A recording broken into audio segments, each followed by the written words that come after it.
Hi, I'm Realtor Laura Diss. Thanks for joining me. It's 2025, and if you're thinking about selling a home in Central Florida, join me on my little presentation here that includes all the tips and tricks that you need to make sure you get your home sold and navigate the process successfully.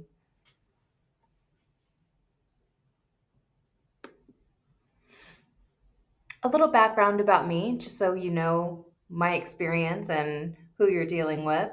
Um, I'm a licensed Florida real estate broker. I'm a licensed real estate instructor. I'm the owner of Q Boutique Specialty Realty Inc., which is a residential, commercial, and business brokerage located in downtown Lake Mary, Florida. And I also have a real estate school. I've been helping people buy and sell homes, land, and commercial properties for going on 16 years now. I have a track record of being a multi-million dollar sales producer, meaning that I've helped lots of people and lots of families reach their goals. So you can feel confident that I'm going to help you reach your goals too. I'm very honored that I have a solid 5-star review rating on Google for both my Realtor Laura Diss personal services and for my corporation, Q Boutique Specialty Realty.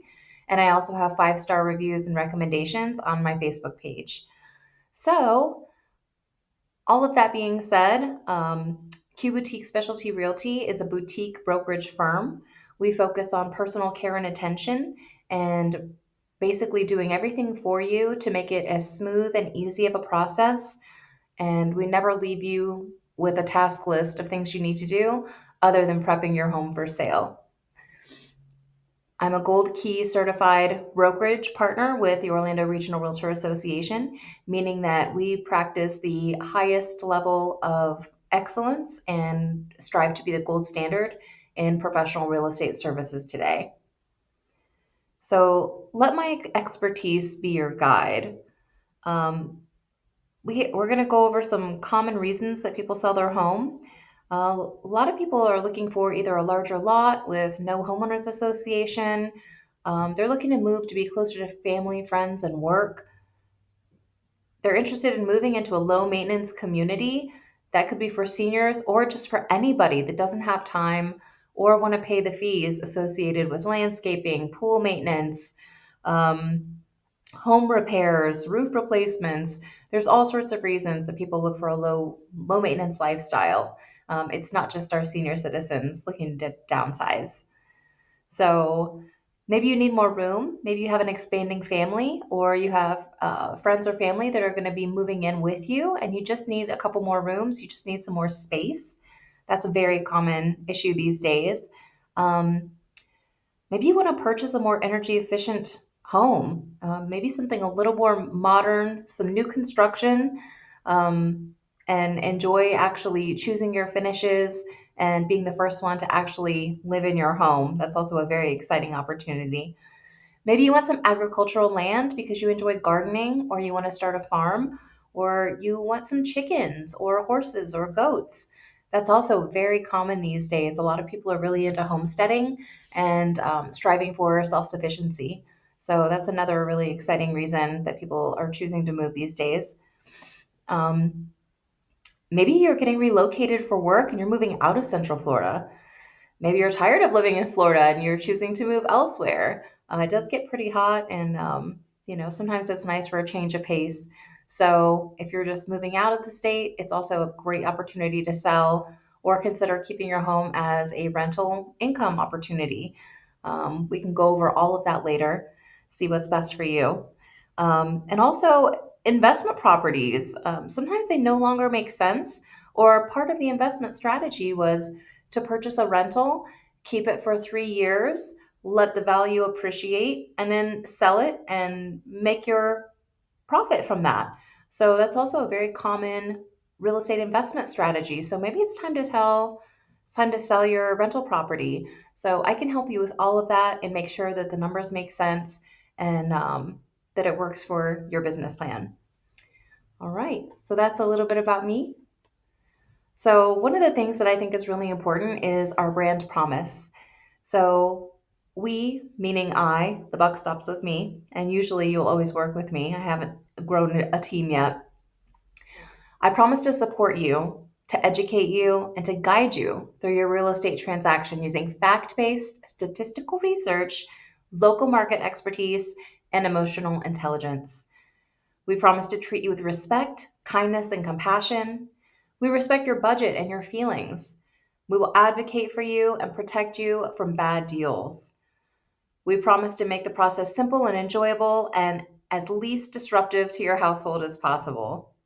We strive to earn your 5-star Google review and want to be your preferred realtor resource for life. And we want you to recommend us to your friends, family, and neighbors when they ask you, hey, do you know a great real estate agent? Yes, you do. We'd love to be your resource. So thank you for the opportunity to earn your business. Let's get into it. So, one of the most overlooked things about selling a home that a lot of real estate agents don't consider, it's not just about timing and price and budget. Usually you're selling for a reason, and because it's your home, it's very personal. So, there's often a lot of emotions and feelings involved, and sometimes it gets complicated. Um, Maybe you're dreaming and hopeful that you're, you know, looking at homes on the market, you're thinking about your next situation, you're excited about your next move. Um, Maybe you're feeling a little bit of confusion and uncertainty. You're not exactly sure if you can afford your next house, how you can sell your current home and move into something at the same time. Are you going to get a good deal? Are you going to lose the great deal or the great interest rate that you have on your home now? How can you best optimize and maximize the situation while still getting into something that you want that's better than what you have now, or at least a better fit? I mean, better is all relative, right? That term, better. So, you want a home that works for you and your family. You want something that fits with your daily function of life. And, as we age, as we mature, as we go through life, things happen. Um, Usually, babies are born, people die, people get sick, and we have to make allowances for all of those things because those are our family. And sometimes you need the extra room, sometimes you need the in law suite. You want your folks to move in with you, or you want grandma to move in with you, or your auntie to move in with you. Um, Things are tough right now for a lot of the younger generation. So maybe you have an adult child that wants to, or you that you're wanting to offer them a chance to always have a place at home, have their own space. Maybe they have children or a child of their own. So we're seeing a lot of um, families kind of merging and expanding and living together in kind of what they're calling a multi-generational household. And this works out really beautifully. A lot of other cultures do this. It seems like only in America this is not common. A lot of other countries, people live like this. They have, the elders or the seniors that live with them. You have your sandwich generation, which is maybe your 30 to 55-year olds. You've got senior parents, and you've also got children. So you're kind of in the middle, you're in the sandwich. Um, and then we've got either young children or teenagers or young adults that are also still living at home. Um, and so we're seeing this multi generational household. And this works out really well for several reasons and for a lot of people. Not only is it financially um, feasible and wise to do this for all parties involved, but there's also a certain level of support um, that's really valuable to a lot of people. It's nice to have, you know, the grandparents at home to kind of, they're home during the day, they get to relax. Maybe somebody takes the responsibility of cooking dinner every night. So they kind of know that's their role to get back to living in the household. Sometimes they can, someone's there to provide um, childcare or pick the kids up from school or drop them off or take them to, events or functions. And so it's really nice while, you know, the main providers are at work during the day. It's nice to know that you've got support at home to help, keep the house running, keep the chores going, the laundry, the dishes, everything keeps in circulation. The kids can get picked up. They've got, family that love them that's there when they get home from school. Um, and someone's making dinner or making sure that everybody gets fed. So it's a really nice situation, and you're blessed if you have it. So A lot of people, when they are thinking about selling, sometimes it's not for a very positive or happy reason. Um, Again, like I mentioned, sometimes there is a death in the family. Maybe now someone's a widower.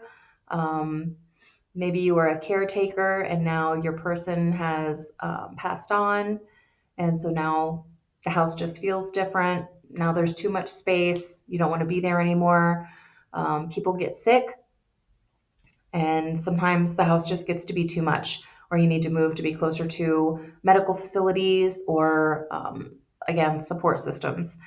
So, those are kind of some of the stressful and feeling overwhelmed emotions that come along with reasons that people sell. Um, a lot of times there's also anticipation. So, the main work is done and now it's just waiting for everything to kind of fall into place. So that's a very common feeling. You do the prep work, you make sure your house is ready to go, best foot forward. You've done the pressure washing, you've had everything fixed that you're going to fix, you've had painted what you're going to have painted, you've decluttered what you're going to declutter, and once we list it and get the photos done and start doing showings, then it's the waiting game. It's that hurry up and wait. You're waiting for someone to make an offer on your property. You're preparing for showings and making sure that you're out of the house. You've taken the kids, the dogs out of the house, secured your animals, all of those things. So that can be a little bit stressful as well. But the anticipation of, are these people going to love our house as much as we do? Are they going to make a reasonable offer? Are they going to lowball us? Are they going to see what they see that we see in our house? So sometimes that can lead to a little bit of anxiety, a little bit of anticipation, waiting and hoping for that right offer to come along. So it's a process, and just know this is absolutely normal, and all these feelings are completely normal. And if you're feeling weird, you're feeling a certain way about something, this is what I'm here for. And to me, this is the boutique experience. You've got me as your resource. You've got me to talk to. Think of me as your real estate therapist. I'm here for you, and we'll get through everything together. So don't worry. All right. The last part of, and the best part of the emotion with selling your home is going to be the celebration process. Now, once you finally gone through the sale process, you've signed your closing documents, you've delivered the home, you've moved out, and it's a little bit of a relief. You're glad that it's done. Sometimes there's also a bittersweet feeling. There's a lot of memories perhaps in your home. You're going to miss the comfort of that home and the memories you had there. But now it's an opportunity for a new chapter. So it's an opportunity for a fresh start. And that's one of the beautiful things about selling and buying something new or moving to a new location. You get a fresh start. So let's talk now about what the market will bear. So the real estate market over the last year or two, like 2024, and also the time of I'm recording this is the end of April 2025.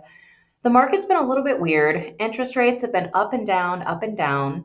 A lot of people, a lot of home buyers have been sitting on the sidelines, waiting on the fence, wondering, are we going to have a recession? Are home prices going to decrease and go down? Are interest rates going to go down? Um, in some areas, they have a little bit home prices, but in most areas in Central Florida, home values are still strong. They are holding strong. They are appraising at high values. Um, we haven't really lost the momentum from the end of COVID. Prices are still, some of the highest valuations we've seen ever. Um, that combined with a little bit of a volatile interest rate, an economy situation, sometimes people are feeling good about it and they feel like now is the right time to buy. But the interest rate is definitely a challenge for a lot of people because going from even a 5% interest rate to a 7% interest rate can add a couple of $100s to your monthly payment. So, right now, what I'm recommending to sellers and also what I'm recommending to buyers is buy down the interest rate. Um, I work with a great lender who does an automatic 1 point buy down for you to get, to secure your business and thank you for doing the loan with him. And then we can also negotiate a seller credit, and we can build this all into the pricing. So don't worry about you're not giving up extra money. We can build all of this into the pricing strategy when we list your house for sale and plan to give this credit to the buyers so that they can use it towards buying down their interest rate. Because the main thing about housing right now is it needs to be affordable. We have a real affordability issue in Central Florida. Um, Property taxes have been pretty high. Homeowners insurance for the last 2 years has been off the chain high. And they've really tightened up a lot of the regulations. Um, they don't want to insure roofs over 10 years old. There's just a lot of things now. It's just things have tightened up and the prices have gone up a little bit. So all of those things mixed together to make your total housing expense. It's not just your mortgage and your interest payment, which is called your principal and interest, but it's also your property taxes and your homeowner's insurance. So all four of those things come together to make your monthly housing payment. Um, so as a seller and me as your listing agent, whatever we can do to help your home be most affordable to a new buyer and also still be able to get you top dollar for the sales price and make sure that you're walking away with the right amount of cash. Um, that's part of this pricing strategy that we'll work on together. So right here at the top one, what's your home really worth? So of course, the standard that realtors use is we do a comparative market analysis. So what this means is we take your property address, um, we look at the square footage of your home, the heated square footage of your home, everything under air conditioning, not your garage, not the back patio, under air. Um, and then we kind of use the same models that the certified appraisers use. So we'll look at plus or minus 200 square feet. So if your home is 2,200 square feet under air, if we're looking for comparable properties, we'll search for homes within a half a mile or 1 mile radius of your address that are between 2,000 square feet and 2,400 square feet. See, that's plus or minus 200 if your house was 2,200 square feet. So that in reality, that might mean like an extra bedroom or something like that. So that's really the difference of 200 square feet. It's not that big of a deal. We also look and see what upgrades does your home have. Do you have a private pool? Do you have an oversized lot? Do you, um, anything that adds additional value? And that's where the appraisers come in. They really provide weight to any upgrades, improvements you've done to the home. Um, but as far as a CMA, we look at the square footage, we look at the actively for sale homes in your area to see what the competition is listed for and how long they've been on the market and the condition of those homes. We can see the pictures. We also look at the pending sale homes. So we see, which homes have just gone under contract. We can't see the contract price, but we can see what the price was before they went under contract, and we can see how long it's taken for homes to go under contract in your neighborhood. Some places are still selling really fast, and other places it's taking 4 to 6 months to sell. So it really just depends on what's going on in your hyperlocal area, and we'll look at all of this one on one for your home specifically in your location. Um, let's see. So the square footage, the assets and improvements that you have.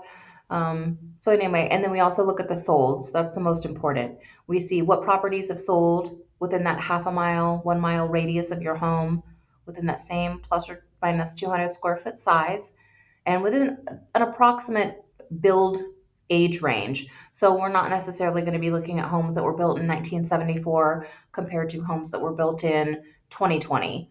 Like that's just too much of an age gap. They're not the same type of home. So, they'll say typically 5 or 10 years is about an age range that's appropriate for gauging a comparable home. So, in consideration of what's actively for sale, meaning your competition, pending sale, how much stuff is under contract to sell, how long did it take to get under contract, and then we look at the solds. And the solds is important because there we can actually see what the real sold price was. Now the transaction is closed, the sale has been recorded in public records. We can actually see how much did they actually agree on, how much did the property appraise for, and how much did it really, really sell for. So it's very interesting to see the trends in that, and you'll see that on your CMA. And I break it all down for you and give you a net profits scenario using the high price per square foot, the pending average price per square foot, and the low or sold price per square foot. So we look at all three of those categories. We have a dollar amount assigned to each one, and then I do my math, work it out for your home's square footage, and I give you a price range of what we can expect, a high, average, and low. So, and that lets us know too about how long your home's going to be able to, how long we could expect it to stay on the market. So, the CMA. If you've done a lot of improvements to your home, you've done upgrades, you've done an updated kitchen, you've added a pool, you've done some amazing things, you've invested some money into it. Um, Especially in this kind of market right now, I'm highly recommending to a lot of my home sellers to invest in getting a pre-listing appraisal. So this is where we call a state certified property appraiser and order what's called a pre-listing appraisal. This is the same thing, same type of appraisal that will be done. Like when a buyer gets a loan, they have to get an appraisal. The mortgage company requires that they get an appraisal. And you can only get a loan on the appraised value. So this is a consumer protection, keeps people from overpaying, and it also helps banks reduce their risk and debt liability. So they want to make sure that the house is appraised and we have a real true value. So before we put it on the market, if we have any questions about value, you think it's worth more, you want to get every penny back of what you put into it, spend a couple $100, get a pre-listing appraisal, and that will also help us as a marketing tool. When people do come and show interest, we can also build confidence in buyers and buyers agents and say, look, we had an appraisal done, the property appraised for this amount, so you can feel confident that when you make an offer for this price, um, your appraisal will also come in the same, and there won't be any issues with getting your loan for the property. Everybody's terrified of overpaying in this market right now. So again, it just builds confidence, and we can use it as a marketing tool if it works out, and we have a number that you're happy to work with. So when you list with me, also I touch base with you every week, usually on a Friday, and kind of let you know the status of like showings we've had, feedback we've gotten. Sometimes feedback does not come right away, so be patient. I know a lot of people want to know as soon as the people have left or like by the next day, and they think, God, I haven't had any feedback yet. Sometimes it takes buyers a little while to process. They usually see more than one home at a time. So, you own a home. Just think you went and saw several homes most likely before you decided on one. So just be patient, let people process, decide how they feel, check with their lender, and I'll get the information for you, but sometimes it takes a couple of days to get that feedback. And also, I keep an eye on your neighborhood and any new homes that have come on the market, what the prices are, anything that's gone under contract, and anything that's sold. So I always make sure that if we have, you know, that we're best positioned to sell in the neighborhood that you're located in. Meaning that if buyers come in and they say, hey, I want to purchase in this neighborhood, this is my dream neighborhood, this is my target location, you know, my friends live in here, this is the right school district, whatever reason is, we want to make sure that your house is best positioned, marketing wise, like with professional photography, video walkthrough tour, and also price wise, and value. We want to make sure that people see the value and put an offer in on your home versus another home in the neighborhood. So that's really important with our weekly market considerations. Um, you can see here there's other factors that influence the market value. So just because you get an appraisal on your home doesn't mean that's what your home is going to sell for. If the market conditions are lagging and things are softening up and it's transitioning more into a buyer's market, meaning there's less people buying and there's more homes for sale. You're seeing a lot of price reductions on homes that are for sale. Things are taking longer to sell. Those are all indications that we're heading into either a balanced real estate market or a buyer's market where the buyers have a little bit more leverage to negotiate. And that's fine. That's a healthy market. But again, just know that if you invest in the appraisal, um, and then end up, not getting an offer for that amount, that's what we call buyer demand. So at the end of the day, your house is worth what someone will pay for it. It's up to you to decide to accept the offer or not, but the market will dictate to us what your home is worth. We see this by, I like to have at least 3 showings a week. If we don't have 3 showings a week, we need to readjust the price because the marketing will be on point. Everything else will be on point. Um, if we're not getting the action, it's either slow in the area or our price is off. So that's really all it could be. So things that don't determine the price of your home, um, your desired net profit. So if you say, I want to sell my home for X amount of dollars, I want to buy my next home cash, or you have a number in your mind, just know that's great to have that goal, but that does not dictate reality and what someone's willing to pay for your home. And sometimes it's a hard conversation to have. I'm here to provide you with the real facts and the truth and make sure that we can sell your house. So if we don't see eye to eye on what you think your home is worth, what I think I can sell it for, and there's no evidence that someone's willing to buy that based on the statistics, then now may not be the right time, and you might want to consider renting your home out instead of selling it. So that's a conversation we can have, down the road at that time. Um, the amount that you spent on your improvements, this is a big one. There's something called over improving your home. So you can spend, you know, 50,000, $80,000. Maybe you put in something very grand inside. You did your dream kitchen, your dream master bathroom. You put in a beautiful pool and spa. Um, you put all this money into your home. And so you think, okay, I bought my home for this amount. I'm going to add the amount that I spent to upgrade my home to that price, and that's what I want to sell my house for. It doesn't work like that. In that type of situation, we would get a pre-listing appraisal and let the appraiser add the value to the home. So if you spent $80,000 on a pool, I guarantee you are not going to get a return of $80,000 on top of your home value just for having that pool. Pools get about ten, maybe $15,000 of value on a home compared to a home with no pool. So that's a huge consideration. So if you're thinking about making some big renovation or big improvement to your property before you sell, wait. Let's have a consultation. Let me see it because you're absolutely not going to get back the money that you're going to have that's going to cost for you to put that in there. So sometimes it might be better to just go ahead and offer a seller credit to the buyer right out of the gate and let them pick put it towards their dream kitchen or let them use it to apply to whatever they want, redo the flooring or, redo the bathroom, um, rather than you just spend the money and go into debt over it. Um, let's see.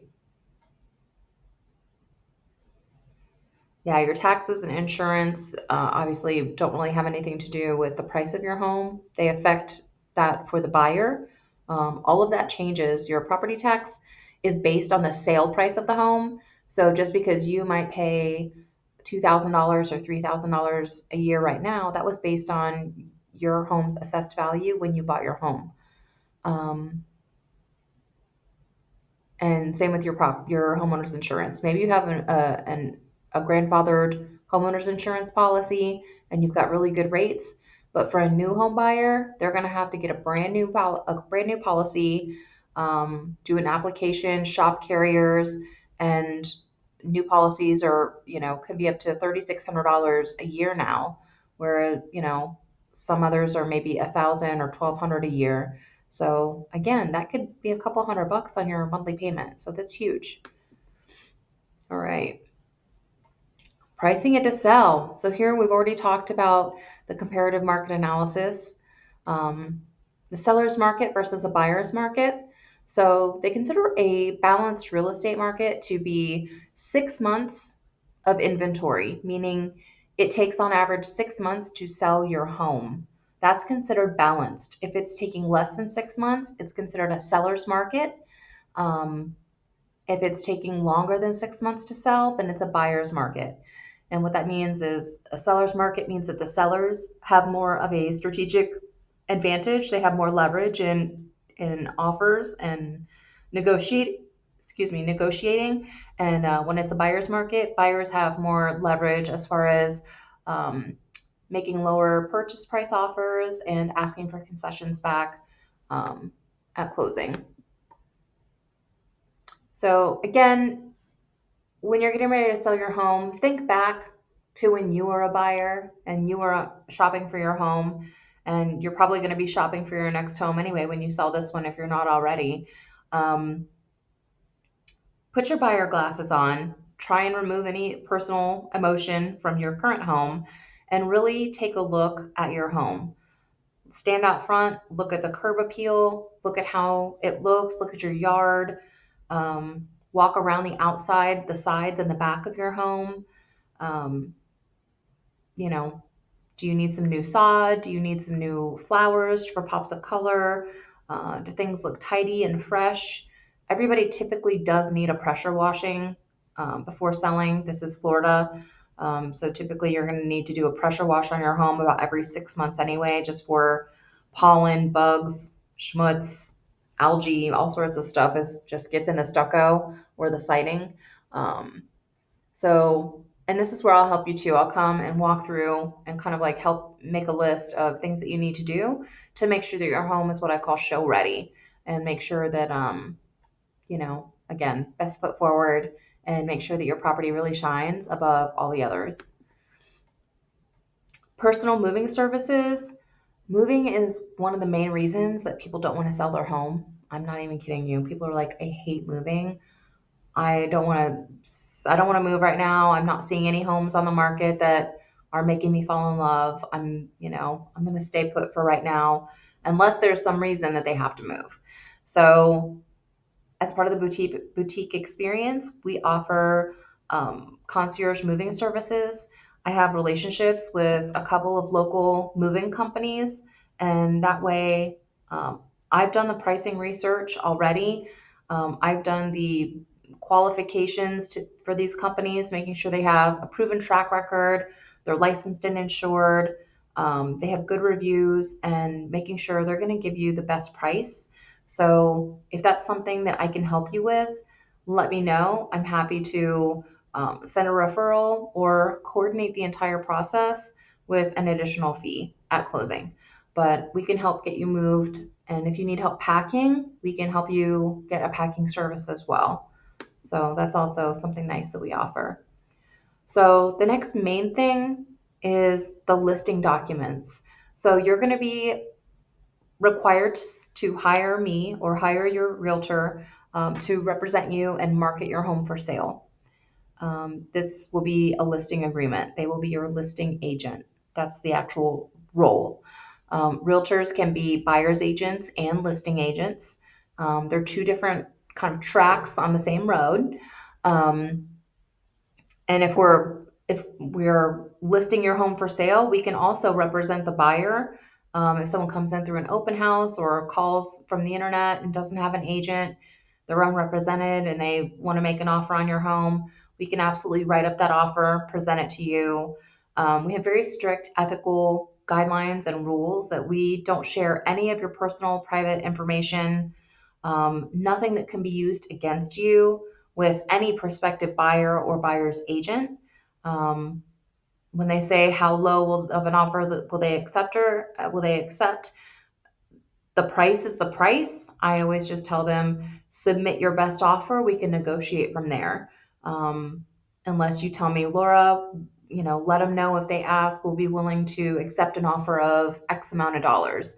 But that only happens with your explicit permission. And I'll ask you to like send me an email in writing just to make sure I'm protected and I don't misunderstand and do something wrong that you don't want me to do.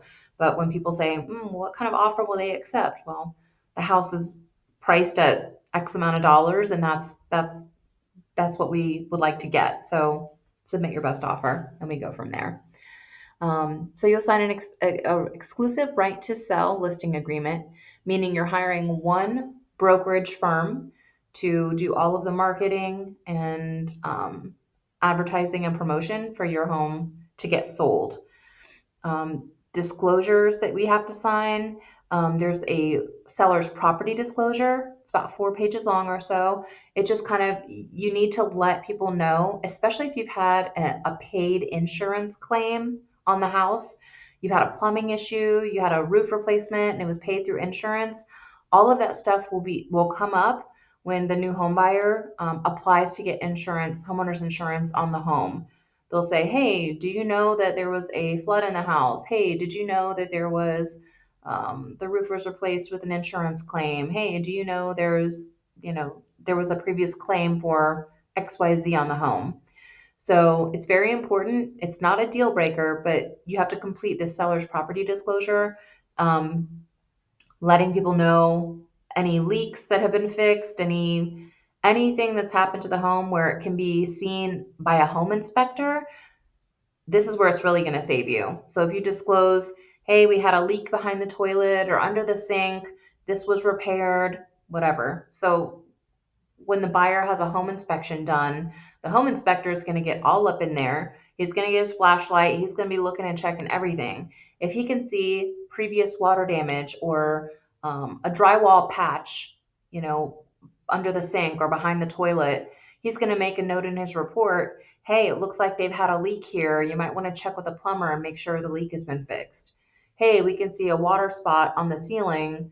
They've got some water damage, or in the roof we can see some evidence of water damage. We want to make sure the roof isn't leaking.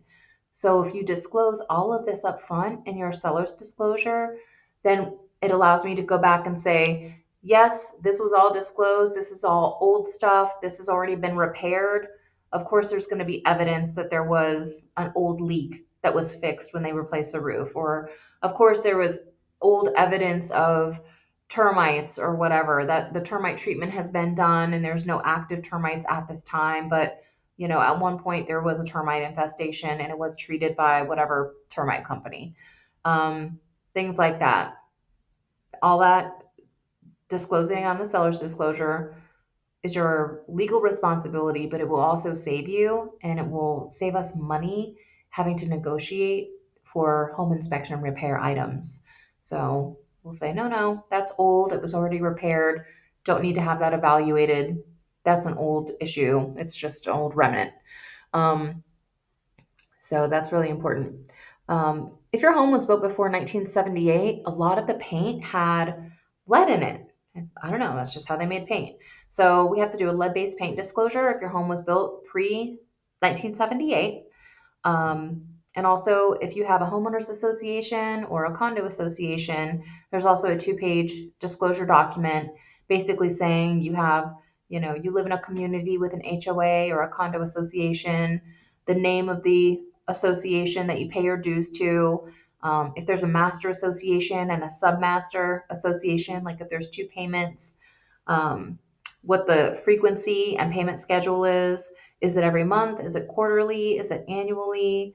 And also if there are any assessments that are required or that you're currently paying. Some communities charge assessments for, roof replacements for maybe like condos or townhomes, or they've repaved all the private roads and now everyone has to pay a share in the form of an HOA assessment. You have to pay $2,000, assessment fee over a 12-month period because they repaved the roads and charged everybody. So that's an example of your assessments. That's not very common, but if you have it, and you'll just disclose it on there. One of the other things that I've started seeing more of also is, does your homeowners association require that new buyers make an application to be a member of the community? There's usually a fee that goes along with this, which we need to disclose. And also, they do some places are requiring a new owner fee. So you buy a home in the neighborhood, you have a one-time assessment fee, or they call it a capital contribution fee. It might be $500, it might be $1,000. But we need to disclose that and put that on the disclosure. If you have questions, you need to call your property manager or email them. But always get everything in writing. That's really the best. Um, and also, you'll need to get a copy or a website link of your HOA bylaws, rules, restrictions, things like that, because that is an opportunity too that buyers have a 3-day right of rescission period once they receive the homeowners association bylaws, rules, and restrictions. So once they receive those, they have 3 days to change their mind and say, you know what, the rules in this neighborhood are not going to work for me, and we're going to cancel our offer. So it's very important that we have those documents up front and provide them in the realtor portal, and that way, before they sign the HOA disclosure, I mentioned to the agent, hey, download the HOA documents. They're already in the agent portal for you, so make sure your clients see that. And then signing the disclosure says we have read the documents. That's literally what it says. A lot of people don't do that, but again, as a seller and as me as your listing agent, we have to make sure that we cover all our bases and do everything properly, and it's all documented. So if something changes with your listing, there's a listing modification form, one pager. So if we do a price change, we need to extend the listing period. We need to change commission. We need to change anything. Say it's over the holidays or a spring break or something. You want to take it off the market for like a week or two. You've got family coming in town. Anything like that, we'll handle that with a what's called a listing modification form. So very easy, and everything is negotiable. Nothing is set in stone. You can always talk to me and ask for changes, or again, we're in this together, so we'll make sure it's a smooth transaction and everything works for you. You're the boss. So, all right. The next one, creating the showcase, dress for success. It counts when selling your home too. I'll let you read this, but this is about decluttering, depersonalizing, fresh coat of paint. One of my favorites is just fresh white baseboards, makes such a huge difference. Um, Anything that's like cheap and easy to do, or that we could get a handyman, and again, I can make a referral of someone if you need help. Um, Putting in, ceiling fans with lights, changing out old faucets or old door handles or old light switches and maybe make the house look dated or kind of not in a great condition. Um, and again, fresh paint always is a winner. Um, but the decluttering is the biggest thing. And also depersonalizing, removing, you know, um, family photos, portraits, religious items, things like that. Because again, we want everybody to feel welcome. We want everybody to feel like they can see themselves living in your home. So just kind of keep that buyer mindset that we don't want anything that's going to turn anybody off. So we're just going to try and make it a blank slate, make it look like a hotel room, make it look like a model home, and that's the goal. So one of our boutique services that we offer is home staging. So, what we do, instead of bringing in furniture and stuff like that, we work with what you have. We can help install some fresh curtains. We can help you hang artwork or mirrors or little stuff like that around the house to kind of modernize and freshen things up. Um, but we use what you have and redesign your rooms and the spaces to make sure it shows off the best assets of your home, and we minimize anything that is not ideal for your home. So we really want to help put your home in its best foot forward. Excuse me. Oh, I flipped through one early. And don't worry, we're almost done. I know this is kind of getting long.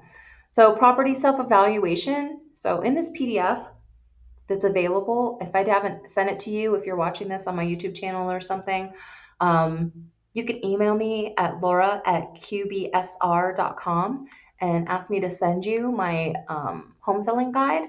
I send you a PDF, and you can actually go through. I also have a prep your home for sale um, document, little couple page workbook. And that's also really helpful as far as setting a time frame, breaking your task down into smaller tasks, and when to do what. So, you don't want to worry about cleaning the living room and the kitchen first if you're 3 months out from selling your home. That stuff you use every day. That's going to be the last thing. You're going to start in your closets. You're going to start decluttering. Anyway, that's a whole nother issue. But here I give you kind of like a checklist of things you need to look at with fresh eyes and see what you think you need to improve on. Because again, we want to charge top dollar, so people expect to see top dollar stuff. Staging that it invites and excites, again, will make recommendations and help you if you need a little bit of help. Um, Getting your home to that show ready space, we've got your back on that. What you can expect from working with me. So, these are your marketing efforts and the materials that I create and provide. So, every time I have a listing, I invest about $1,000 upfront of my own money um, to make sure that I market your property the most effectively to get a buyer ASAP. So, I wouldn't list your home and put it at the price that we put it at if I didn't think I could sell it because it's going to cost me money and I really need to make sure that I don't lose money. So, um, you can expect yard signage with street exposure. Some neighborhoods do not allow signs, and maybe you want a little bit of discretion or privacy, or you haven't told your neighbors yet that you are putting your home on the market, or you haven't told family. We absolutely do not have to put a sign in the yard. That's totally fine. That's up to you. Um, Professional high definition photography, that's huge. I want your photos of your home to look like they're out of Architectural Digest with professional light balance, color balance, sharpness, the right resolution. Everything looks perfect. Let's see, feature cards and flyers. We'll do floor plans if you want. We can do a 3D kind of walkthrough tour. Zillow has these 3D walkthrough tours. Sometimes the videos come out a little bit dark. I'm going to be honest with you. It doesn't really do the home justice. So when I order the professional photography service, I also do an add on that includes a one take video walkthrough tour. So, like from the eyes of a buyer, if somebody's in Canada or New York or something, I want them to be able to see just like they were here walking through the home, just a seamless video tour at eye level, at a walking pace. And that we can usually have edited to make sure the light balance is right. But sometimes on the 3D walkthroughs, can't we can't edit the light balance on that just because of the machinery that they use and the software. There's not a lot of editing because it's 3D. So I've seen it come out both ways. Um, Custom color property flyers and brochures, absolutely. Broker tours. So this is something, again, this is up to you. This is discretionary. If there's a couple of homes for sale in the neighborhood, sometimes it's nice to reach out to the other listing agents and see if they want to do what's called a progressive broker tour. So this is where we invite all the real estate agents. Maybe typically they're on like a Tuesday afternoon, and we invite them to go and visit each of the homes for sale in the neighborhood because these agents have contacts, they have buyers, they have sellers, they have, the more eyes, the better. And so when they come and they can actually see it and we can give them our pitch presentation while they're there, and usually there's also food. So it's a graduated, you start at one house, then you go to the next house, the next house, the next house. The first house might have some appetizers, the next house might have some, I don't know, salad or antipasti or something. The next house might have some, sandwiches or a hot dish. And then the last house might have dessert um, or fruit or something. So and then usually we partner with like a title company or somebody that will be able to or we all chip in and do like a gift basket or a gift card drawing or something like that to incentivize everybody to go to each one of the houses, get a stamp complete a feedback form for the sellers, and then we'll do like a raffle at the end. But it's a great way to get the word out there. And also with social media, we encourage them to go ahead and film their own visit to the house and put it on their social media, and try and get as many eyes and as much exposure on your property as possible. So those are kind of fun. Open houses. This is another one that's debatable. So I've never sold a house at an open house. I've been able to find other buyers that are looking for something different price range, don't have an agent. We hit it off, and I've been able to pick up new clients that way. Um, Usually for open houses, I'm just going to be honest with you, it's nosy neighbors, which is fine. But if you don't want neighbors coming through your house, if you don't want people that have not been pre approved for a loan to actually purchase your home coming into your personal space, um, then there is really no reason to do an open house. Um, I like to make sure for my listings that buyers that come through, they have been pre-approved for a mortgage. And if they love your house, they can make an offer at the price that we're asking for. I want to make sure they don't have to sell their home before buying your home, because we're on a schedule and we're not trying to wait for 6 months. So, um, again, open houses, I'm I like doing open houses. I like interacting with people. I love doing home tours. But just to let you know, there's really not a major benefit to the home seller for doing open houses, because the people that come through, they're out looking at garage sales, they're just driving around the neighborhood, they have a home, they wonder how much they can get for their home, so they want to see your home to see what your home is priced at. They're not in the market to buy, they're just curious. Or again, it's going to be neighbors that want to see what your home looks like and how much you're asking for it for sale. So I'm I'm on the fence. If you want me to do open houses or your home is vacant, I'll do open houses every weekend. That's absolutely no problem at all. If you're busy, if you have, nice things, you are a private person or a private family, you've got kids, pets, maybe open houses aren't for you. Maybe we just need to go ahead and keep it to a broker's open, or again, just make sure that we only show the home to people that are actually qualified to put an offer in on it and buy it today when they see it if they fall in love. So that's my recommendation with that. But of course, I'll do whatever you want. Immediate follow up with the showing agent. So again, if you have to leave for a showing, I text you and let you know, hey, they're on their way. I always confirm my showings with buyer's agents the morning of the day of the showing, because sometimes people get sick. Sometimes people, their flights are delayed if they're coming into town, plans change, people have car trouble, like stuff happens all the time. So rather than you go through the effort and the cleaning and making sure you're ready and you get out of the house and get the kids and the dogs and all the stuff, and nobody ever comes, I've just learned that it's best to actually check in with our showings that day and say, hey, are you guys still planning to come by today at 2 o'clock or whatever? Um, Please confirm. Let me know if you need to reschedule or if you have any changes or need to cancel. They're preparing, it's owner occupied, and they're preparing for your visit. They're going to leave. So I always make sure, and I text you and let you know, hey, confirmed, we're on schedule for today. And I also ask the agent to please let me know when they're gone, so that if you're waiting to come back home, you've got to put somebody down for a nap. You need to take a nap. Um, I let you know as soon as they're gone, so you can come back to the house, drop the dog off, plan your dinner, whatever you need to do. So I communicate with you that way. And I always ask for follow up feedback right away.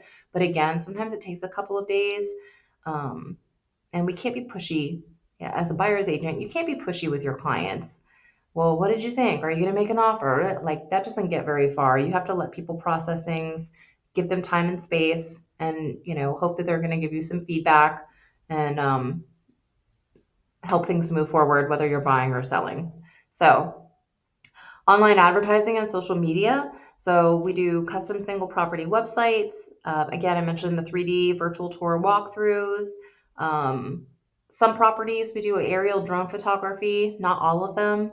Um, Absolutely list on the MLS, which stands for Multiple Listing Service. That is a private um,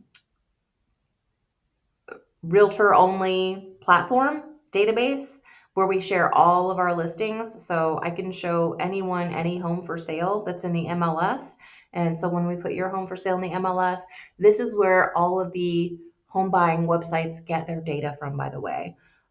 Like homes.com, realtor.com, Zillow, Trulia, Redfin, HotPads, all of these real estate shopping websites, they are all aggregators and pull from the MLS data. So your home will be available to be seen for everywhere. Um, if you don't want your personal address disclosed for some reason, we can always hide your address and still have your home for sale. Maybe you're in law enforcement, maybe you're a government official, um, maybe you've got a crazy stalker. I don't know. Whatever the reason is, if you don't want your property address shown publicly, we can always show it as an undisclosed address and still have your property show up for sale in the location. Let's see. Yeah, like I said, you get listed on over 300 syndicated worldwide websites for your home. Um, we blow up our social media on Facebook, Instagram, TikTok, LinkedIn, YouTube. Um, all the things. We put it all everywhere. And also, we have our database of past clients and current buyers for our Q Boutique Specialty Realty um, database. So, all that being said, showings and open houses, again, this is kind of a checklist of all the things that you need to double check before you have a showing and before an open house. I will give you a checklist that you can print out, put on your fridge if you want, or save it to your phone, run through it, make sure everything is done, clean the floors, flush the toilets, turn on all the lights, open all the blinds. Um, Again, keeping you informed, always getting feedback, updates, online views, um, and all my feedback is open, honest, and timely. So I may not always tell you what you want to hear, but I'm going to tell you the truth, and we're going to get through it together. So the next part is reviewing offers and negotiations. So once we get an offer on the property, we're going to go ahead and I'm going to review the purchase offer with you. I'll probably make you a video or meet with you in person and go over everything and explain it to you so that you understand. Um, So they're going to do a home inspection. That's usually within the first 5 to 7 days. Once your property is, you have an accepted offer. So the buyer has submitted an offer. You have accepted the offer. Everyone's agreed on the terms.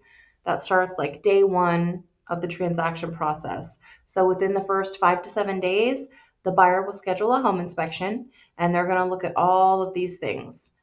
So some of them are absolutely required to pass to be able to get homeowners insurance these days. So that's really the only main repair items that you might have to do. If it's something electrical, plumbing, water heater, roof leak, um, mechanical, like your air conditioning system, all that stuff has to be checked and get a satisfactory review. It's a special, actually state issued form that's required by the insurance company to be able to issue a brand new insurance policy. So that might be something new that you did not have to do before when you bought your home, but it is required now. So after the home inspection and we get through that phase, the next phase is usually the appraisal. This is where the buyer's lender requires that an appraisal be performed on the property. This is also where having a pre listing appraisal can help you because it gives me the opportunity to share this with the buyer's appraiser.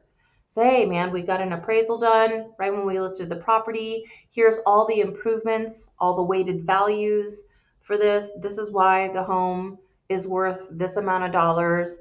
These are the comparable homes that were used in the appraisal. Here you go. Appraisers love that, to receive that, because it makes their job so much faster because they've got the comparables right there from the report that you had done. So they don't have to go looking for trouble. Um, they can use the comparables and everything to come up with the exact appraisal amount based on the purchase contract. So that's also another great reason to get a listing appraisal.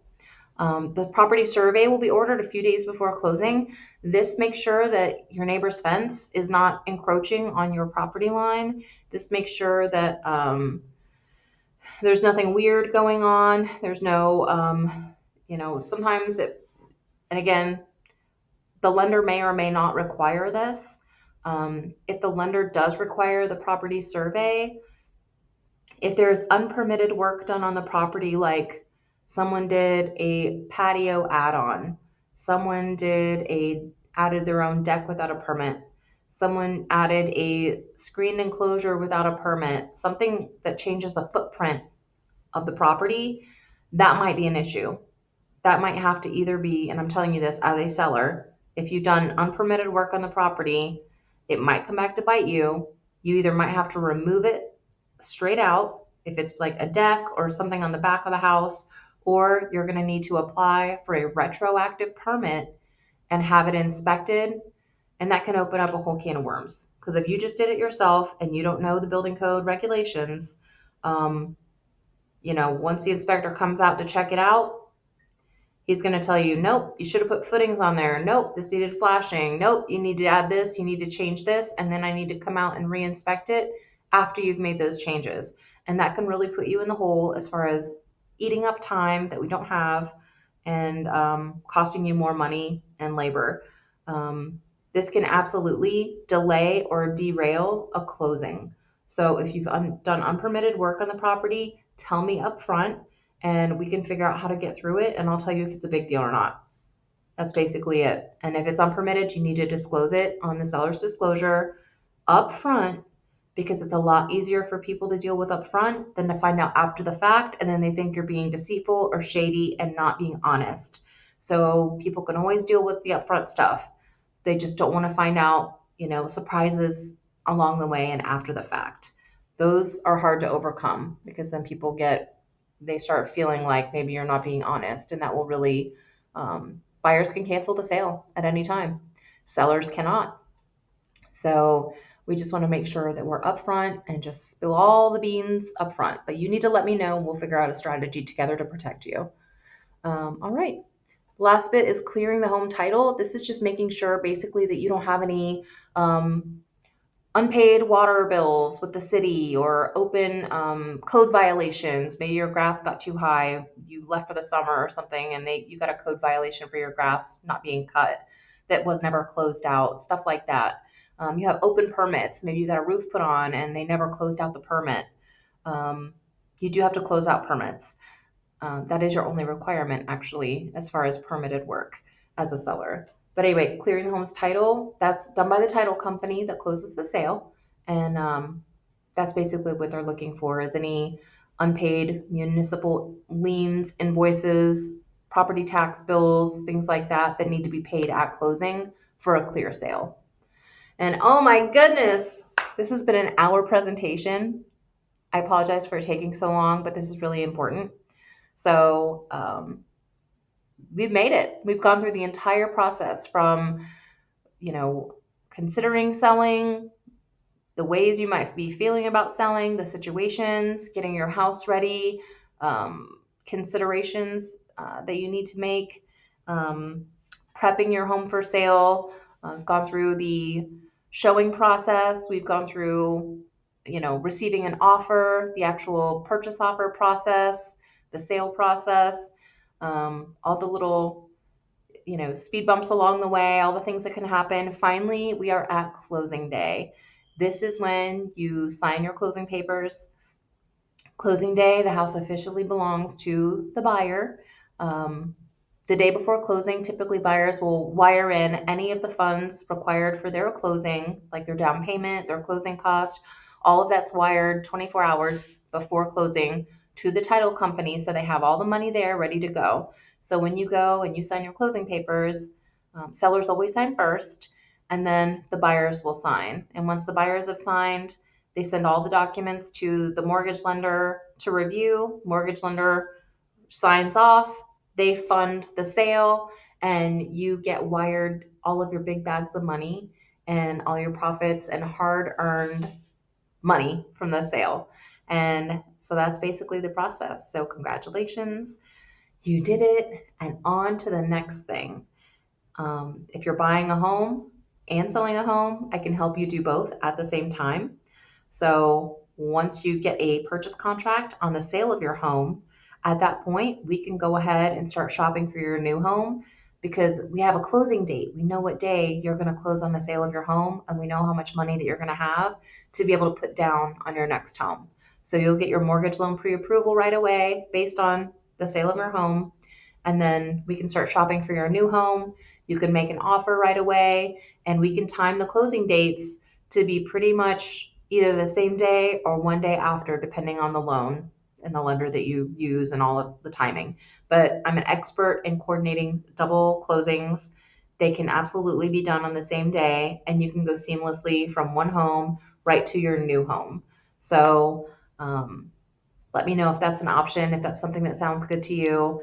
And again, with coordinating the movers, helping with clean out, like a move out clean, helping with a move in clean. We've got cleaning professionals on hand. They're licensed and insured. They can come in. And after you've moved, the last thing you want to do is go back and clean your house for the new people. And honestly, when you're buying a new house, you want to have it cleaned before you move in anyway, typically. So we can help hook you up with cleaning services. And again, just make this a smooth and exciting, happy transition time in your life. So, again, I'm Realtor Laura Diss. Thank you for joining me on the 2025 home selling guide, tips, and tricks. And please schedule your appointment with me at laura@qbsr.com, or you can schedule on my website, qboutiquerealty.com. Thank you so much. Have a good one.